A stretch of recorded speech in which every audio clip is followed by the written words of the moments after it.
ನಮಸ್ತೆ ನನ್ನ ಪ್ರಿಯ ಬಾಂಧವರೇ, ನಮ್ಮ ಪದ್ಮಾವತಿ ಚಾನಲ್ಗೆ ಸ್ವಾಗತ. ಬಾಂಧವರೇ, ಇವತ್ತು ನಾವು 21 ದಿನದಲ್ಲಿ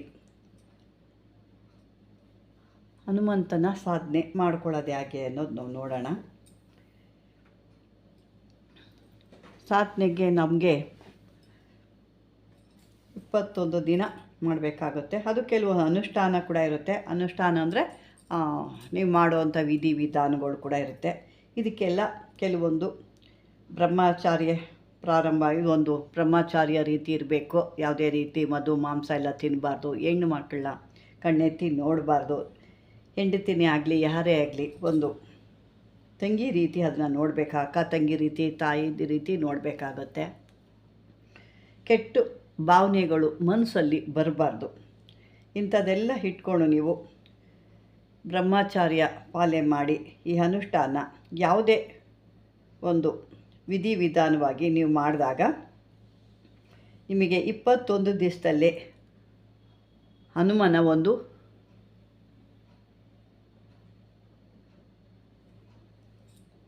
ದೇವರ ನೀವು ಒಂದು ಆಶೀರ್ವಾದ ಪಡ್ಕೊಳ್ತೀರ. ಮತ್ತು ಅವನು ಸಾಧಕನಿಗೆ, ಯಾರು ಇದನ್ನು ಮಾಡ್ಕೊಳ್ಳೋ ಅಂಥವ್ರಿಗೆ ದರ್ಶನ ಕೂಡ ಕೊಡ್ತಾನೆ. ಯಾವುದೋ ಒಂದು ರೂಪದಲ್ಲಿ, ಯಾವುದೋ ಒಂದು ಇದರಲ್ಲಿ ಅವನು ನಿಮ್ಮ ಹಿಂದೆ ಇದ್ದು ನಿಮ್ಮ ಕಷ್ಟಗಳನ್ನೆಲ್ಲ ಪರಿಹಾರ ಮಾಡ್ತಾನೆ. ಮತ್ತು ಅದೇ ರೀತಿ ಈ ರೀತಿ ಮಾಡೋದ್ರಿಂದ ನಿಮ್ಮ ಕಷ್ಟಗಳು ಕೂಡ ಪರಿಹಾರ ಆಗುತ್ತೆ. ದುಷ್ಟಶಕ್ತಿಗಳಿರ್ಬೋದು, ಮಾಟ ಮಂತ್ರ ತಂತ್ರ ಇರ್ಬೋದು, ಸರ್ವ ಕಾರ್ಯಗಳಿರ್ಬೋದು.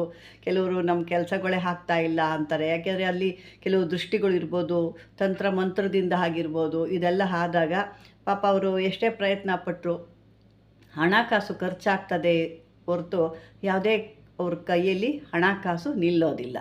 ಆ ರೀತಿ ಹಾಕ್ತಾರೆ. ಸಾಕಷ್ಟು ಅದರಿಂದ ಕಷ್ಟಗಳನ್ನ ಪಡ್ತಾ ಇರ್ತದೆ. ಇಂಥದಕ್ಕೆಲ್ಲ ನಾವು ಈ ರೀತಿ ಮಾಡಿಕೊಂಡಾಗ ನಿಮ್ಮ ಒಂದು ಕನಸಿನಲ್ಲಿರ್ಬೋದು ಅಥವಾ ನಿಮ್ಮ ಒಂದು ಯಾವುದೋ ಒಂದು ರೂಪದಲ್ಲಿ ಬಂದು ನಿಮಗೆ ನಿಮ್ಮ ಕಷ್ಟಗಳನ್ನ ಪರಿಹಾರ ಮಾಡೋ ಅಂಥ ಅಥವಾ ಈ ರೀತಿ ಆಗಿದೆ ಅಂತ ಹೇಳೋ ಅಂಥ ಒಂದು ಈ ಮಂತ್ರ ಇದನ್ನು ಮಾಡಬೇಕಾದ್ರೆ ನೀವು ಮಂಗಳವಾರ ರಾತ್ರಿ ಮಾಡಬೇಕು.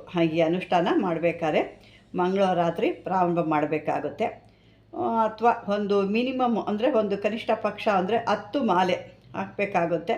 ದಿನಕ್ಕೆ 108 10 ಮಾಲೆನ ಅಂದರೆ ದಿನಕ್ಕೆ 108 10 ದಿನ 10 ಮಾಡಬೇಕಾಗುತ್ತೆ. ಅಥವಾ ಹೆಚ್ಚಿಗೆ ಮಾಡ್ಕೊಳ್ತೀವಿ ಅಂದರೂ ಕೂಡ ಪರವಾಗಿಲ್ಲ. ನಾನು ಅದಕ್ಕೆ ಇಲ್ಲಿ ಮಂತ್ರ ಇದರಲ್ಲಿ 2-3 ಥರ ಇದೆ. ನಿಮಗೆ ಚಿಕ್ಕದಾಗಿರೋ ಅಂತಾನೆ ಮಂತ್ರನೇ ನಾನು ಕೊಟ್ಟಿದ್ದೀನಿ, ದೊಡ್ಡದು ಜಾಸ್ತಿ ಹೇಳ್ಕೊಳ್ಳಿಕ್ಕಾಗಲ್ಲ. ಹಾಗಾಗಿ ಈ ಒಂದು 10 ದಿನಗಳಿಂದ ಅಥವಾ 20 ದಿನಗಳಲ್ಲಿ 108 ದಿನಕ್ಕೆ 108 21 ದಿವಸದಲ್ಲಿ ಕೂಡ ನೀವು ಮಾಡ್ಕೋಬೋದು. ಇನ್ನು ಹೆಚ್ಚಿಗೆ ಮಾಡ್ತೀವಿ ಅಂದರೂ ಕೂಡ ಮಾಡ್ಬೋದಾಗುತ್ತೆ. ಇದನ್ನು ಅಷ್ಟು ಜಪ ಮಂತ್ರ ಮಾಡಲೇಬೇಕಾಗುತ್ತೆ. ಅನುಷ್ಠಾನವಾದ ಮೇಲೆ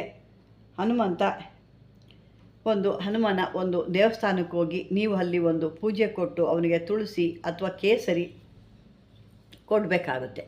ಕೊಟ್ಟು ಮತ್ತೆ ಆ ಕೇಸರಿನ ಸ್ವಲ್ಪ ಈಸ್ಕೊಂಡು ಬರಬೇಕಾಗುತ್ತೆ. ಅವರ ಒಂದು ದೇವಸ್ಥಾನದಲ್ಲಿ ಏನು ಪೂಜೆ ಕೊಡ್ತಿರಲ್ವ, ಹನುಮಂತನ ಒಂದು ಮೂತಿಗೆ ಬಳಿಯೋ ಕೇಸರಿ ಅಂತ ಬರುತ್ತೆ. ಅಂದರೆ ಒರಿಜಿನಲ್ ಆಗಿರ್ಬೋದು, ಈಗೆಲ್ಲ ಡೂಪ್ಲಿಕೇಟ್ ಬಂದಿದೆ, ಅಂಥದ್ದೆಲ್ಲ ಕೊಡಬಾರ್ದು. ಚೆನ್ನಾಗಿರೋದು ಅಂದರೆ ಅದು ನೀವು ತಗೊಂಡಾಗ ಅದು ತೂಕ ಇರುತ್ತೆ, ಒಂಥರ ಘನ ಅಂತೀವಲ್ವ, ಆ ರೀತಿ ತೂಕವಾಗಿರುತ್ತೆ. ಅದು ಒರಿಜಿನಲ್ ಆದಂಥ ಕೇಸರಿ. ಭಾಳ ನೈಸಿರುತ್ತೆ, ಕೈಗೆ ಹಚ್ಚಿದ್ರೂ ಅದು ಒರೆಸಿದ್ರೂ ಹೋಗೋದಿಲ್ಲ, ಅಷ್ಟು ಚೆನ್ನಾಗಿರೋ ಅಂಥದ್ದು ಒರಿಜಿನಲ್ದು. ಈಗೆಲ್ಲ ಏನೇನೋ ಪುಡಿ ಮಿಕ್ಸ್ ಮಾಡಿ ಅದಕ್ಕೆ ಅದು ಕೇಸರಿ ಅಂತ ಕೊಡ್ತಾವ್ರೆ, ನೋಡಿ ತಗೊಳ್ಳಿ. ಅದನ್ನು ನೀವು ಆಂಜನೇಯನ ಕೊಟ್ಟು ಅಲ್ಲಿ ಬೆಳೆದಂಥದ್ದನ್ನ ಮತ್ತೆ ಸ್ವಲ್ಪ ವಾಪಸ್ ಕೊಡಿ ಅಂತ ಒಂದು ಎಲೆ ಒಳಗಡೆ ಈಗಿಸ್ಕೊಂಡು ಬಂದು ನೀವು ಅದನ್ನು ದಿನ ಏನು ಈ ಒಂದು ಇದಕ್ಕೆ ಕೂತ್ಕೊಳ್ತಿಲ್ವ, ಅನುಷ್ಠಾನ ಮಾಡಲಿಕ್ಕೆ ಕೂತ್ಕೊಳ್ತಿರುವ 21 ದಿವಸ, ಆಗ ಹಣೆಯಲ್ಲಿ ಇಟ್ಕೊಳ್ತಾ ಬರಬೇಕು. ಅಂದರೆ ಮೊದಲು ಒಂದು ದಿವಸ ನೀವು ಆಂಜನೇಯನ ದೇವಸ್ಥಾನಕ್ಕೆ ಹೋಗ್ಬಿಟ್ಟು ಅಲ್ಲಿ ಒಂದು ಪೂಜೆ ಕೊಟ್ಟು, ನಾನು ಈ ರೀತಿ ನಿನ್ನ ಒಂದು ಅನುಷ್ಠಾನ ಮಾಡ್ತಾಯಿದ್ದೀನಿ, ಅದಕ್ಕೆ ಯಾವುದೇ ವಿಧವಾದ ತೊಂದರೆಗಳು ಆಗದಂತೆ ನಮ್ಮನ್ನು ಕಾಪಾಡು ಅಂತ ಹೇಳಿ ಅಲ್ಲಿ ಕೊಟ್ಟು ಮತ್ತೆ ಅಲ್ಲಿ ಪೂಜೆ ಮಾಡಿಸ್ಕೊಂಡು ವಾಪಸ್ ಈಸ್ಕೊಂಬರ್ಬೇಕಾದ್ರೆ ಈಸ್ಕೊಂಬಂದು ಅದನ್ನು ಈ ಅನುಷ್ಠಾನ ಏನು ಮಾಡ್ತಿರಲ್ವ ಆವಾಗ ಹಣೆ ಒಳಗಡೆ ಇಟ್ಕೊಳ್ತಾ ಇರಬೇಕು. ಹಣೆಯಲ್ಲಿ ಇಟ್ಕೊಳ್ತಾ ಇದ್ದಾಗ ದಿನ ನೀವು ಈ ರೀತಿ 21 ದಿವಸ ನೀವು ಮಾಡ್ತಾ ಇದ್ದಾಗ ಆ ಹನುಮಂತ ಸ್ವಾಮಿ ನಿಮಗೆ ಯಾವುದೋ ಒಂದು ರೂಪದಲ್ಲಿ ಬಂದು ನಿಮಗೆ ಒಂದು ಅವನ ಒಂದು ದರ್ಶನ ಕೊಡ್ತಾನೆ, ಅಥವಾ ಆ ಸಾಧಕನಿಗೆ ಏನಿದೆಯೋ ಅದನ್ನು ಕೊಟ್ಟು ಅವನ ಒಂದು ಆಶೀರ್ವಾದ ಕೂಡ ಕೊಡ್ತಾನೆ, ಆಶೀರ್ವಾದ ಕೂಡ ಪಡಿಬೋದು. ಆ ಸಮಯ ಸಾಧಕ ಅವರು ಯಾರನ್ನ ಶ್ರದ್ಧಾಭಕ್ತಿಯಿಂದ ಒಂದು ಭಕ್ತಿಯಿಂದ ನಮಸ್ಕಾರ ಮಾಡಿ ಅವರಿಂದ ಒಂದು ಆಶೀರ್ವಾದನ ಪಡಿಬೋದು. ಇದು ಭಾಳ ಚಿಕ್ಕದಾಗೇ ಇದೆ ಈ ಮಂತ್ರ. ಅದು ಬೇಕಾದ್ರೆ ಒಂದು ಸಾರಿ ನಾನು ಹೇಳ್ತೀನಿ, ಕೇಳಿಸ್ಕೊಳ್ಳಿ. ಓಂ ಹನುಮಾನ ಪಹಲವಾನ ವರ್ಷ ಬಾರಹಾಕ ಜವಾನಂ ಹಾಂ ಮೇ ಲಡ್ಡು ಮುಖ ಮೇ ಪಾನ ಹಾವೋ ಹಾವೋ ಬಾ ಬಾ ಹನುಮಾನ್ ಶಬ್ದ ಸಾಂಚ ಪಿಂಡ ಕಾಚ ಗುರೋ ಮಂತ್ರ ಈಶ್ವರೋ ವಾಚ. ಇದು ಮಂತ್ರ. ಇದನ್ನು 108 ಸಾರಿ, ದಿನಕ್ಕೆ 108 ಸಾರಿ ಹೇಳಬೇಕಾಗುತ್ತೆ. ಇದನ್ನು ಮಾಡ್ಕೊಳ್ಳಿ. 21 ದಿವಸದೊಳಗಡೆ ನೀವು ಇದನ್ನು ಹೇಳಬೇಕಾಗುತ್ತೆ. 22ನೇ ದಿವಸ ಅಲ್ಲ, ಅಕಸ್ಮಾತು ನಿಮ್ಮ ಒಂದು ಪೂಜೆ ಅಥವಾ ನೀವು ಪಾಲಿಸ್ತಾ ಇರೋವಂಥ ಒಂದು ಈ ಸಾಧನೆ ಏನಾದರೂ ಅವ್ನಿಗಿಷ್ಟ ಆಗಿ ಇನ್ನೂ ಬೇಗ ಕೂಡ ದರ್ಶನ ಕೊಡ್ಬೋದು. ಅಥವಾ ಆ ಒಂದು 21 ದಿವಸದಲ್ಲಿ ಆಗಲಿಲ್ಲ ಅಂದರೆ ಮತ್ತೊಮ್ಮೆ ಕೂಡ ಒಂದು 21 ದಿವಸದಲ್ಲಿ ಮಾಡ್ಬೋದು ನೀವು. ಅಂದರೆ ಇದೆಲ್ಲ ಒಂದು ಕಟ್ಟುನಿಟ್ಟು ಮಧು ಮಾಂಸ ತಿನ್ನೋ ಹಾಗಿಲ್ಲ, ಮತ್ತು ಯಾವುದೇ ಒಂದು ಸಂಸಾರದಲ್ಲಿ ಸಿಗಾಕೊಳ್ಳೋಂಗಿಲ್ಲ, ಕೆಟ್ಟು ಆಲೋಚನೆಗಳನ್ನ ಮನಸ್ಸಲ್ಲಿ ಹೇಳ್ಕೊಳ್ಳೋಂಗಿಲ್ಲ, ಮತ್ತು ಯಾರನ್ನಾದ್ರೂ ಕೆಟ್ಟದಾಗಿ ಬೈಯೋ ಹಂಗಿಲ್ಲ. ಇದೆಲ್ಲ ಒಂದು ಸಿದ್ಧಿ ಮಾಡ್ಕೊಂಡು ನೀವು ಮಾಡಿಕೊಂಡ್ರೆ ಆ ಸ್ವಾಮಿ ಖಂಡಿತವಾಗಿ ನಿಮ್ಮ ಕನಸಿನಲ್ಲೋ ಯಾವುದೋ ರೂಪದಲ್ಲಿ ಬಂದು ನಿಮಗೆ ದರ್ಶನ ಕೊಡ್ತಾನೆ. ಇದು ಒಂದು ಭಾಳ ಒಂದು ಭಕ್ತಿಯಿಂದ ಮಾಡೋ ಅಂಥ ಒಂದು ವಿಧಿವಿಧಾನ ಇದು. ಈ ರೀತಿ ಮಾಡಿದಾಗ ನಿಮಗೆ ಆ ಸ್ವಾಮಿನೇ ನಿಮ್ಮ ಕಷ್ಟಗಳನ್ನ ಪರಿಹಾರ ಮಾಡಿ, ಆ ಸ್ವಾಮಿನೇ ಬಂದಾಗ ನೀವು ಅವನ ಹತ್ರ ಕೇಳ್ಕೊಬೋದು, ಈ ರೀತಿ ಇದೆ, ನಮಗೆ ಈ ಕಷ್ಟ ಇದೆ, ಪರಿಹಾರ ಮಾಡಿ. ಅಥವಾ ಇಂಥದ್ದು ಒಂದು ಕೆಲವರು ಹಣ ಬರೋದು ಕೂಡ ಕೇಳ್ತಾರೆ.